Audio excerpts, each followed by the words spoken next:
കലർപ്പില്ലാത്ത ഇഖ്ലാസോട് കൂടെ ചെയ്യുന്ന നല്ലൊരു പ്രവർത്തനം എങ്ങനെ ബിദ്അത്തായി മാറും?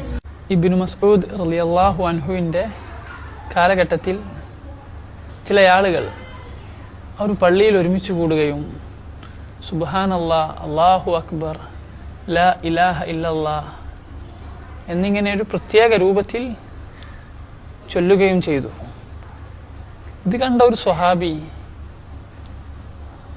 ഇബ്നു മസ്ഊദ് റളിയല്ലാഹു അൻഹുവിൻ്റെ അടുക്കൽ ചെന്ന് കാര്യം അറിയിക്കുകയും അദ്ദേഹം പള്ളിയിലേക്ക് വരികയും ചെയ്തു. എന്നിട്ട് ഈ കൂട്ടരോടായിട്ട് ചോദിച്ചു, ഞാൻ എന്താണ് ഈ കാണുന്നത്? അപ്പോൾ അവർ കാര്യം പറഞ്ഞു. ശേഷം അദ്ദേഹം ചോദിച്ചു,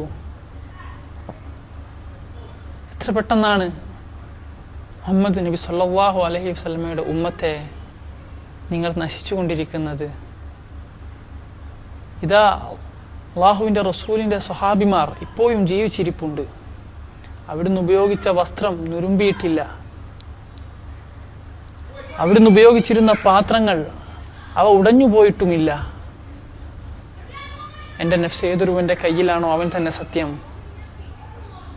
നിങ്ങളാണോ നബി സല്ലല്ലാഹു അലൈഹി വസല്ലമയുടെ മില്ലത്തിനേക്കാൾ ശരിയായ മില്ലത്തിലുള്ളവർ? അതല്ല, നിങ്ങൾ വലാലത്തിൻ്റെ വാതിൽ തുറക്കുകയാണോ?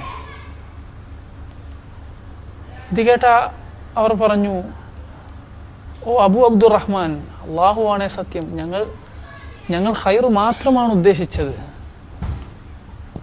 അപ്പോൾ അവരോടായിട്ട് അദ്ദേഹം പറഞ്ഞു, ഖൈർ ഉദ്ദേശിച്ച എത്ര ആളുകൾക്കാണ് ആ ഖൈർ നേടിയെടുക്കാൻ കഴിയാതെ പോയത്.